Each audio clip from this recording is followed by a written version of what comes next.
Hi everyone, Victor here again, and I welcome you to this lesson which is creating and managing Kubernetes OpenShift objects by using the declarative approach. And the declarative simply means, hey, come on, this is what I want to do. This is the end result of what I want to do. I don't know how you're going to do it, but I just want you to do it for me. So you're just declaring the end result of what is going to be done. And the language we're going to be using for this declaration is YAML. So we're going to be working with the YAML configuration file. So in this lesson, you will learn some Kubernetes or OpenShift resources such as label, selector, template, and annotation. In previous lessons, we have always created our Kubernetes OpenShift component by using the imperative approach, that is, by using ad hoc. And like I said, ad hoc simply means basic commands. And really, in the production environment, it is impractical to always use these basic commands to create Kubernetes objects. Kubernetes objects are always created by using the declarative approach, that is, by using the YAML configuration file most of the time, because the YAML configuration file simplifies deployment and the features that is required for this deployment. I mean, all the features can be added to the YAML file at once, and this can be easily applied without breaking a sweat. And more so, the YAML file can be integrated into your code, which makes deployment more easier. So in this lesson, we will look at how to create some of the Kubernetes objects such as pod, deployment, and service by using the YAML configuration file. YAML is an human readable language and it contains easily readable syntax. Hence, your code can become your documentation because they are easy to read. The YAML syntax is written in form of a key value pair, and the heartbeat of YAML is indentation, that is, child-parent relationship with white spacings. It's all about nesting parameters. And this indentation is very important when it comes to YAML because when you miss it, it means that your code will not run. Never mind and don't worry, if you don't really understand YAML, you will understand better as we go on in this course. In Kubernetes and OpenShift YAML configuration file, there are basically 5 parts, which are the API version, kind, metadata, spec, which is specification, and status. So let's start with the API version. Every Kubernetes or OpenShift object have their different types of API version. For pod, the API version is v1. For deployment, the API version is apps/v1, and for service, the API version is v1. So this is a key, while this is the value, hence the word key value pair. So that's for the YAML. When you're writing a YAML, like I said, it's always in the key value pair format. The second part of the configuration file is kind. The kind key or parameter is the kind of resources you want to create. So for pod, the kind of resources will be pod. For deployment, the kind is deployment. And for service, the kind is service. And the third part of the YAML configuration file is metadata. The metadata is the data or information about the resource you are creating. One of the parameters in this section is name. Here, you will specify the name you wish to give the resource you are creating. Another parameter you can specify in this section is label. So what is label? You would agree that the essence of labeling is to be able to identify the attributes of an object based on the labels on the object. For example, if you have 10 pods in your cluster, depending on the job function each pod does, you can choose to group them by labels. So for instance, let's say pod A, B, and C are the front-end applications. You can choose to label them by these attributes so that anytime you query pods that are front-end applications, you will get pod A, B, and C. So labels are part of the metadata section of a Kubernetes or OpenShift resource that can be assigned to an object or a resource based on their attributes. So you can add labels to your ports, deployment, service, and some other Kubernetes resources. So under labels, for this pod, we can specify a label key as app, and we can also use a value called nginx. So if I wish, I can also specify another label as environ and use a value of production. If I want to specify a label name, I can also do that. You can specify as many labels as you want. It just depends on how you want to group your resources. Before I continue, let me quickly show you one of the easy way to create your own YAML configuration file using the Kubernetes website. So when you go to kubernetes.io, so from here you can go to documentation, I think. Then from documentation, let's see. Okay, let's go to reference. From reference, let's go to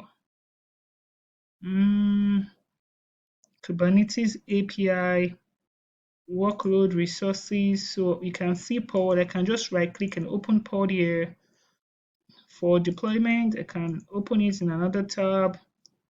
And for service, since we are dealing with these three resources, so I'm just going to open for pod, deployment, and service. And now you can see here that pod is blah, blah, blah.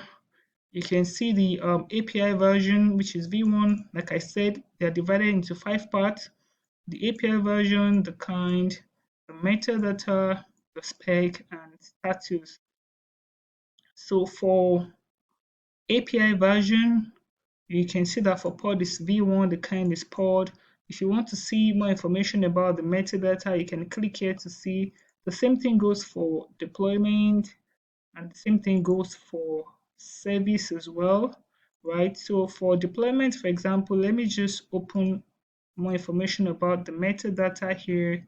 You can see that in metadata, you can have the name, and it is telling you that the name must be unique with a namespace, blah blah blah.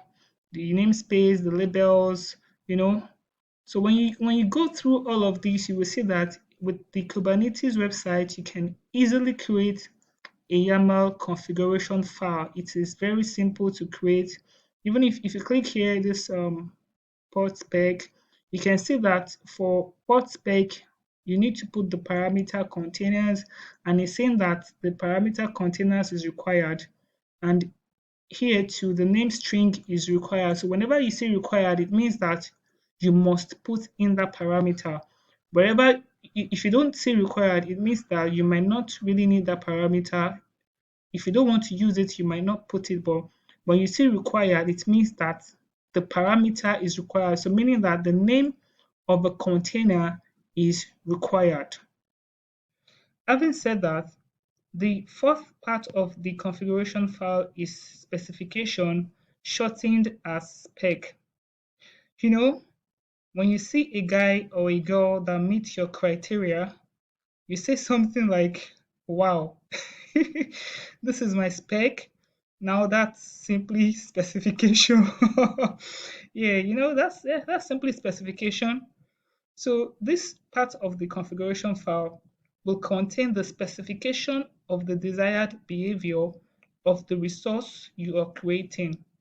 So for port spec, you can have parameters like containers, and in the container section, you can have list of items such as the container name, the image, the port, and etc. If you check the Kubernetes site, you will see that the container name is required. You will also specify the container image. So because I did not specify a tag, I will definitely have the latest version of the Nginx being pulled. Like I have mentioned, you need to have the basic knowledge of container runtime, such as Docker, Podman, Containerd, or whatsoever container runtime before studying this course, so you will understand the structure of container images and other basic things. I'll be dropping the link to my Docker and Podman course in the description box below if you're interested and if you do not have the basic knowledge of how container works. So another parameter in this section can be the container port. And you can also have another list of items here. So we can have container port to be 8080, and because you can have more than one container in a pod, if you wish, you can also add the other container information just like this. But because I only want one container in this pod, I'm going to remove this part and make sure that I have just this information for this container. And also for deployment spec, don't forget this is we're talking about the pod spec. And for deployment spec, you can have parameters like replicas. You can also have parameters like templates. So what is a template?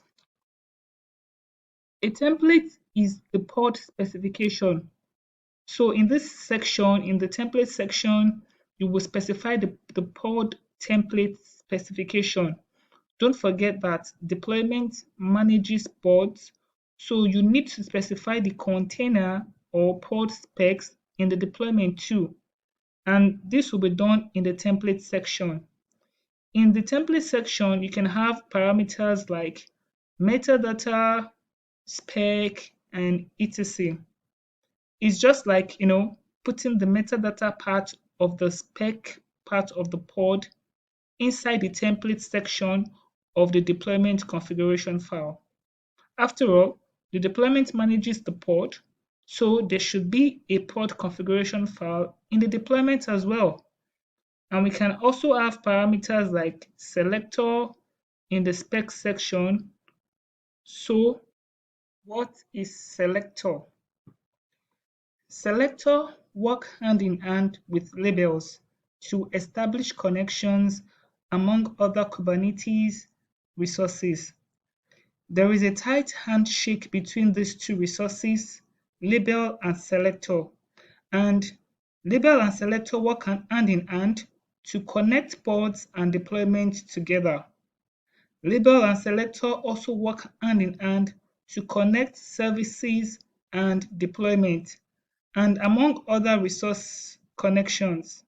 So for deployment, a required parameter in the selector section is to match labels.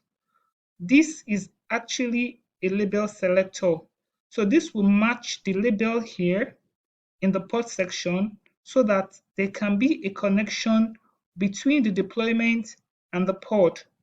So you need to watch out for the key value pair you use in this label and selector section, because if you do not make sure that this label matches, you're going to be having issues because there won't be a connection between the two resources. And for the service component, we can have the selector parameter. Like I mentioned that label and selector work hand in hand.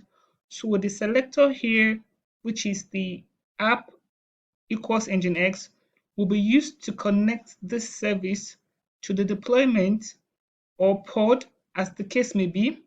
This is how the service finds port to forward packet to. In the spec section, we can also have the port parameter.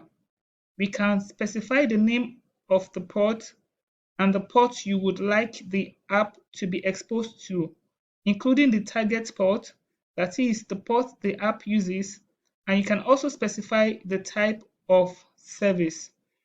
So in this case, the type of service, of course, is node port. If you want it to be load balancer, you specify load balancer, and if you want it to be cluster IP, you specify it to be cluster IP. And the last part of the YAML configuration file is status. You can see that for now we cannot see status here, and that's because the status part is automatically generated by Kubernetes, and it will be added automatically by Kubernetes when the resources has been created. So having understood this, let us apply this YAML configuration file one by one. We will start with pod. We would apply pod, and after which we apply deployment and service. So let's go practical. Before we start to apply these YAML files, let me open one of the components. Let's open the deployment file. So I'm just going to say vi deploy to.yaml. So here you can see the types, the part of the configuration file. So you can see that the first one here is API version, the second one here is kind, the third one is metadata, the fourth one is spec, and like I said, the fifth one, which is status, is always automatically generated. So you can, I just want to quickly explain the indentations. So you can see that for the main part, like I said, YAML is the parent-child relationship. So let me move this here. So for the main part, which is the API version, you can see that they all start from the same line. That is the API version, the kind, the metadata, the spec. So let me just push this here. You can see that they are all starting from the same line, and that's because they are parents when it comes to indentation. And for the API version, the value is apps/v1 here. For kind, the value is deployment. And for metadata, because we can have various values, we can have various parameters under metadata. So those parameters are going to become the children to the parent, which is metadata, and that is why they will never start from the same line as metadata. So you can see that name did not start from the same line as metadata.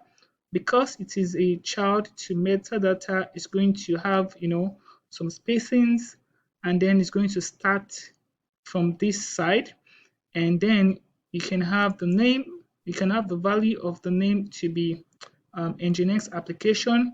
And also under metadata, we also have a parameter which is labels, and because we can also have different, numerous labels, this label, this is one of labels, it becomes a child to the parent label. And don't forget that even labels is a child to the parent, which is metadata. So that is indentation, which really matters. It's very simple to grasp. When you can understand the parent-child relationship, the indentation in YAML, then you're good to go. So you can look at the spec here too. You can see that for spec, we have different values. So we have the replicas here, and we have the key to be 2. Under spec, we have template. These are children to the parent, which is spec. And if you come down also, you can also see that even selector here is not starting with spec because it is a child to the parent spec. So this is all about YAML. This is all about child-parent relationship. If you've gone through my Ansible course, we also did this. We explained this too. And what I did to be able to edit my VI so that I can be able to get the right indentation, which is this line, is that I made some settings. I'm going to be dropping the link in the description box below on how I made those settings. And also, if you don't want to use the VI, you can use your VS Code. And even as a matter of fact, you can have your Kubernetes extension being included in your VS Code. Maybe one of these days I'm just going to do a lesson on that. When you have that extension being included in your VS Code, you can easily create any Kubernetes resources, and you have the templates in there, and you can easily write on those templates. So, having understood this, you should also know that you can make use of YAML validator. So there are a lot of YAML validators online just to be able to, see if you've rightly written this configuration file. So this is all about it. So having understood this, let's see how we can apply this component. So I'm going to start with applying that of the port first. So here on the system, I have some YAML port configuration file, but let's look at port 2.yaml. So we can see that here we have the API version to be v1, kind is port, metadata, I have the name and labels, and I also have the spec section here. And we're going to be creating a container with the name Nginx, and we're going to be using the Nginx image. And the port we have here is port 8080. So I can create a pod with this YAML configuration file or manifest file. And to do that, I can just say oc create file pod2.yaml. So you can see that the pod Nginx has been created. And to confirm that, I can just say oc get pods. You can see that the container is still creating. And if I wish, I can just watch this process. So it's already running, and I can just say oc get pods again. So you can see that the container is running.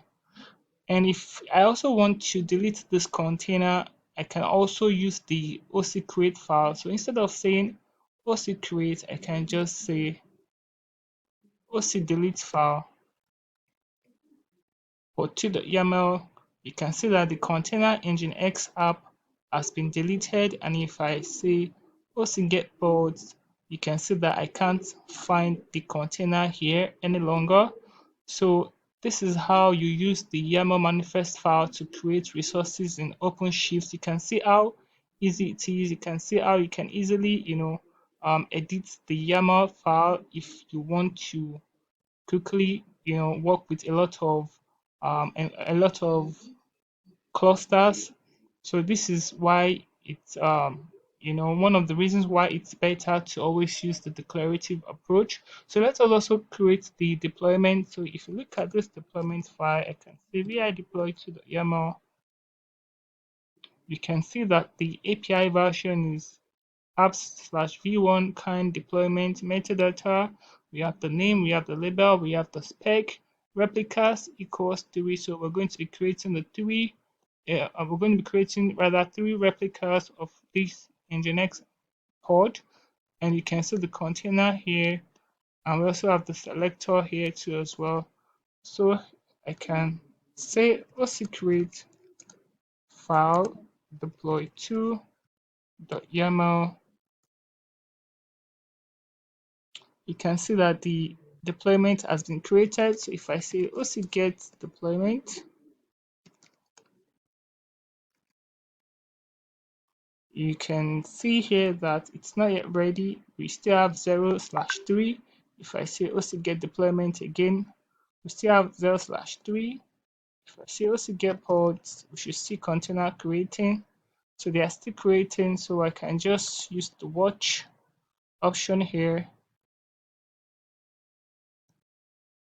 You can see now that the containers are running.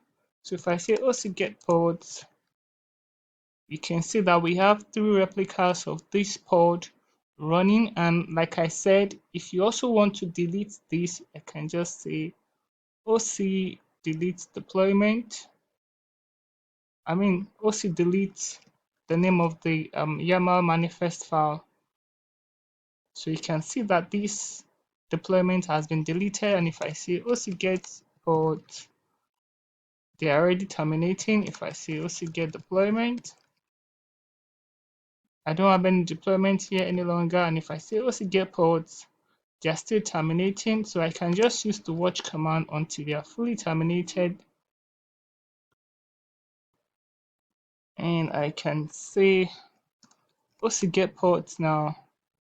So you can see that we don't have any port in this namespace any longer. And for the service component as well, if I say I have service2.yaml, and you can see, of course, the API version is v1 kind, the service metadata, we have the name of the service, we have labels, we have spec, we have selector here, we have port, and we have the type of service, which is node port. So to create the service, of course, I can say again, OC create file service to the YAML. So you can see that the service has been created. So if I say also get service, you can see that I have the service here being created. And one good thing is, let me just delete the service first. And the next, oops, we can as well, just use the delete, also delete option here.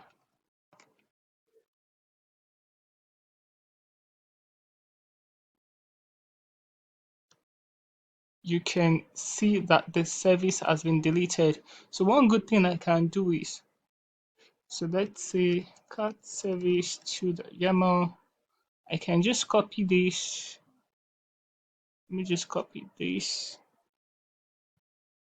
and oops. So copy and vi deploy to the YAML. So here I can have another YAML manifest file being embedded in one YAML manifest file. So most of the time, you can always have the deployment and the service, you can always have them together in one YAML manifest file. So I can just paste it here. Just say paste. So that's been pasted and I can save this file. So now if I do OC create file deploy to the YAML,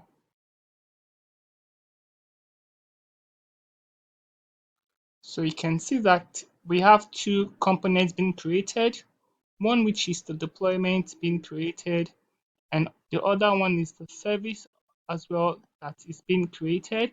And if I say also get deployment, you can see the deployment, and if I say also get service, you can also see the service as well. So thank you for watching, and in the next class I'll briefly talk more about label and selector. So I'll see you in the next lesson. Thank you once more for watching. Please don't forget to subscribe, like, share, and comment. When you do this, you will encourage us to do more. Bye for now.